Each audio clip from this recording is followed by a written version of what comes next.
ఆంధ్ర ప్రాంతంకి వెళ్ళి వస్తున్నాయి. మాకు ఇక్కడ ఎవరు ఏ ఉద్యోగస్తులు కొట్టినామా?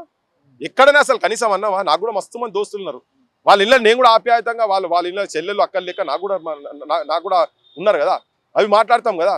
కానీ ఇంత అసభ్యంగా ఇట్లా చేస్తుంటే నీకు సంబంధించిన ఈ జన సైనికులు నీతోని కలిసి ఉన్నటువంటి వాళ్ళు, నీ కూటమి ప్రభుత్వంలో ఉన్నటువంటి వాళ్ళు ఇక్కడ ఈ పనులు చేస్తుంటే మీరు కూడా ఎంక్వైరీ చేయండి, ఇమీడియట్ గా పెట్టండి. మేము విద్వేషాలు రెచ్చగొడతలేం. నేను అనలే వెళ్ళిపోరాపై ఇడికెళ్ళని చెప్పని మేమేం చెప్తాను. నేను అదే అంటున్నాడు, తెలంగాణలో మేము ఎందుకు తిరగకూడదు, మేము తెలంగాణలో పార్టీ పెడతాం, తెలంగాణలో మేము పోటీ చేస్తామంటే కూడా నేను మాట్లాడాను. ఇప్పుడు ఆయన ఎవడు ఆపిండు? ఆయన ఇంతకుముందు కూడా తిరిగిండు కదా. తన తిరిగిండు, వాళ్ళ అన్న తిరిగిండు, వాళ్ళ చిన్న తిరిగిండు. సినిమా వాళ్ళంతా కలిసి దండయాత్ర చేసి తిరిగిండు కదా. ఎన్ని సీట్లు వచ్చినాయి ఆయనకు? ఆయన పార్టీ ఉంది ఇక్కడ ప్రజారాజ్యం. వాళ్ళన్న నడపకనే తీసుకుపోయి అలా వారేసే. ఈయన ఉన్నాడు, మిగిలిండు, ఈయన సంగతి ఏందో మనకి. కానీ ఉన్న ఈ ఊర్లోనే ఆయనకు దిక్కులేదా? నీ ఇంట్లోనే ఇంట గెలవనోడు అంటే రచ్చ గెలిచినట్టున్నది. నీ ఊర్లో గెలువు పోయి నువ్వు ఆడ ముఖ్యమంత్రిగా ఫస్ట్ ఆయనే అంటున్నాడు నాకు ఆడ కూడా కాలే నేయడం ముఖ్యమంత్రి అయ్యేది ఉన్నదా అని. మరి ఎందుకు చెడగొడుతందుకు వస్తున్నావా? ఏం చేసినా నువ్వు తిరుగు, నువ్వు ఆడ భారతదేశం అంటే నేను ఎవడు తిరగొద్దు అంటలేడు. తిరిగినాగా నీకేం విలువలేదు. కానీ విద్వేషాలు రెచ్చగొట్టుకుంటా ఇప్పుడు నా తెలంగాణ నువ్వేమన్నావు? దిష్టి తలిగి అన్నావు అంటే మేము దిష్టి బొమ్మలం కదా. మరి దిష్టి బొమ్మల దగ్గర నీకెందుకు? నాకు అర్థం కాదు. మాది మేము చూసుకుంటాం కదా. మేము దిష్టి బొమ్మ లాంటివి. ఈ రాష్ట్ర విభజన ప్రక్రియనే కరెక్ట్ జరగలేదు అంటివి. ఇంకా కూడా నీ లోపల ఈ విద్వేషం నీ లోపల ఉంది. అందుకే ఇప్పటికి కూడా నీ జన సైన్యంతో తెలంగాణ ఆడబిడ్డలను తిట్టిస్తున్నావు. అందులో కొంతమంది సెటిలర్లు ఉన్నారట, అగో వాళ్ళతో కూడా నువ్వు తిట్టిస్తున్నావు కదా. ఫస్ట్ నువ్వు కూర్చొని నీ వాళ్ళతో కూర్చొని నువ్వు ఆత్మవిమర్శ చేసి అసలు కరెక్ట్ ఏం జరుగుతున్నది ఏందో చెయ్యి. అది మాట్లాడు, అది చూడు. నీ భూమి నువ్వు కబ్జా చేసిందా కాదా, నువ్వు కొనేది ఉంటే ఎటువంటి భూమి కొన్నావో చూసుకొని చేయాల్సిన బాధ్యత నీ మీద ఉన్నది. దాంది తర్వాత తెలంగాణ ఆడబిడ్డలను తిట్టేటువంటి పని అయితే చేస్తున్నారో నీ జన సైనికులు, దాన్ని ఫస్ట్ ఆపు. నీకు తెలంగాణ మేమేమంటలేం.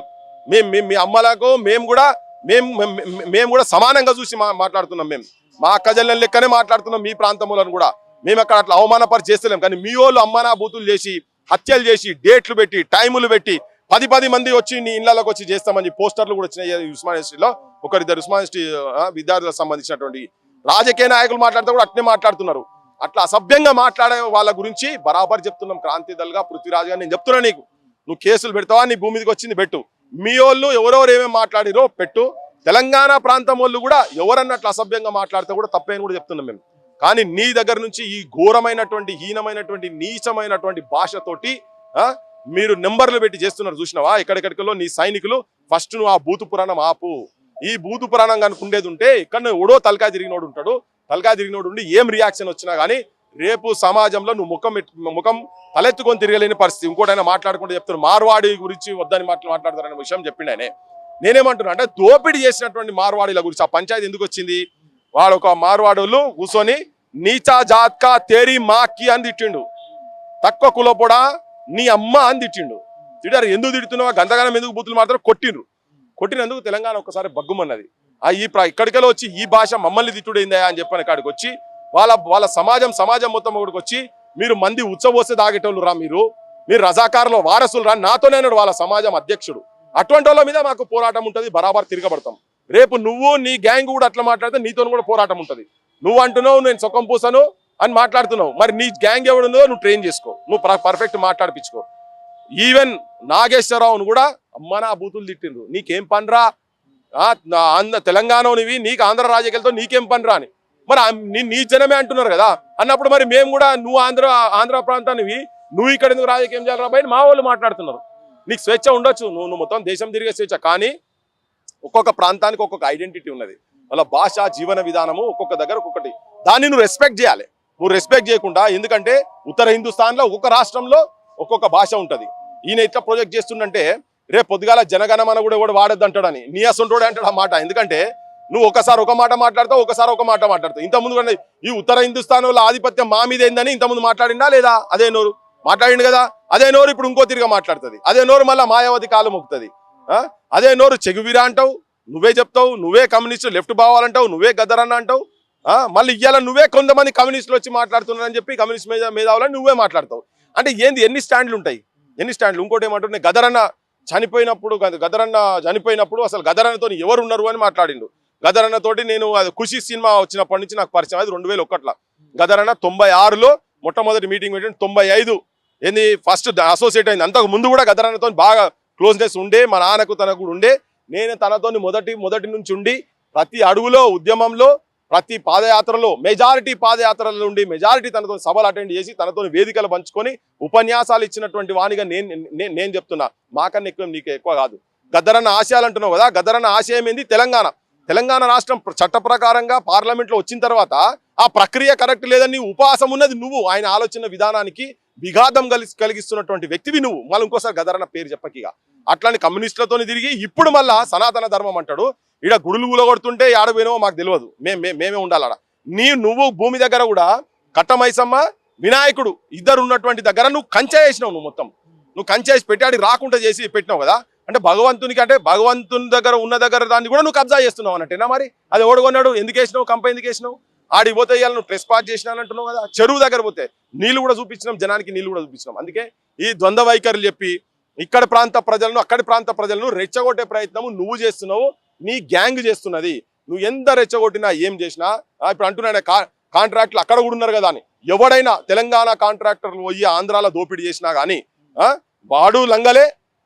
బయట రాష్ట్రాలకు వెళ్ళి వచ్చి ఇక్కడ చేసినా కానీ ఇక్కడ మోసం చేసి దొంగ బిల్లులు చేస్తే ఎవరు చేసినా తప్పే. మా వాళ్ళు బయటికి పోయి చేసినా, బయట వాళ్ళు ఇక్కడికి వచ్చి చేసినా ఎవరు చేసినా తప్పే. ఆ తప్పును ఎండగట్టే ప్రయత్నం చేస్తున్నాం. అందుకే మా వాళ్ళు కూడా మీ దగ్గర వచ్చి కబ్జాలు చేస్తే ఎస్ బరాబర్ టేకప్ చేయండి, కేసులు పెట్టండి, పంపించండి. ఇక్కడ కూడా మీరు వచ్చి ఈ ప్రాంతంలో అదే పని చేస్తామంటే మాత్రం మేము కూడా తిరగబడతాము. ఇది గుర్తుపెట్టుకోవాలి. ఇది తెలంగాణకు నైజం. నువ్వు తెలంగాణ నుంచి నేను పోరాటాలు నేర్చుకుంటా అంటున్నావు, మేము దాంట్లో ఇమిడిపోయి ఉన్నాం. ఆ పోరాటాలు ఇమిడిపోయి ఉన్నావు. నువ్వు సినిమా లెక్క డైలాగులు కాగితాల మీద రాసుకొని వచ్చి నువ్వు చెప్తావు మా గుండెలకెళ్ళి వస్తుంటాయి ఎక్కడ ఎప్పుడున్నా ఏదున్నా. ఆ పోరాటాలనే బతికినాం, ఆ పోరాటాలనే మేము చస్తాం.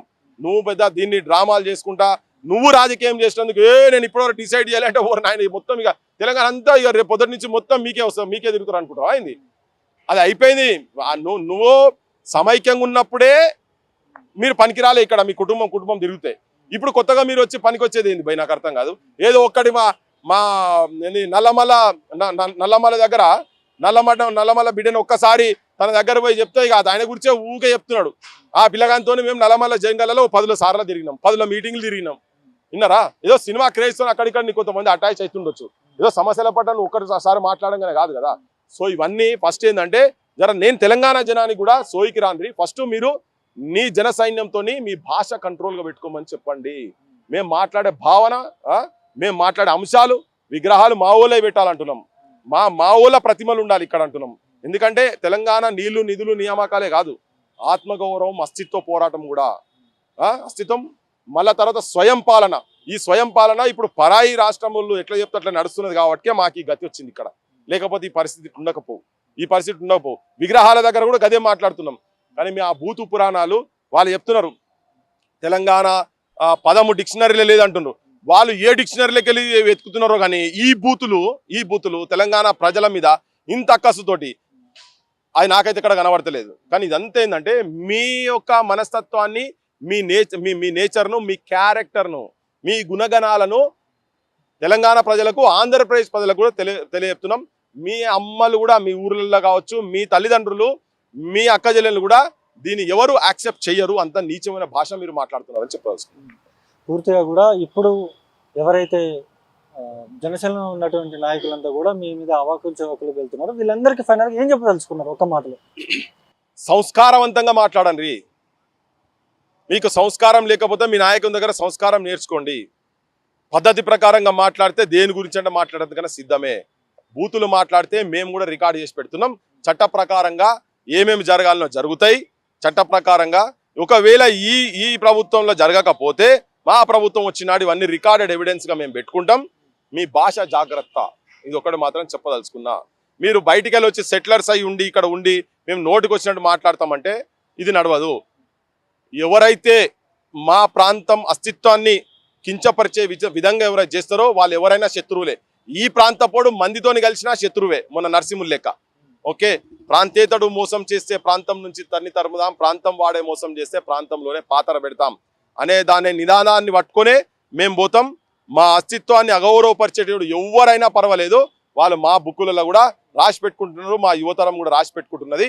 మీరు మమ్మల్ని ప్రేమిస్తే మేము డబల్ ప్రేమిస్తాం. ఇది తెలంగాణ నైజం ఇది. కానీ మీరు మమ్మల్ని ద్వేషిస్తే అయినా కానీ మిమ్మల్ని క్షమించి వదిలిపెడతాము. కానీ మా మీద ఆధిపత్యం చెలాయించాలని చెప్పని వచ్చేటోళ్ళకు మాత్రం మేము వదిలిపెట్టాం, భరతం అని చెప్పి చెప్పదలుచుకున్నాను నేను. చూస్తున్నాం కదా ఖచ్చితంగా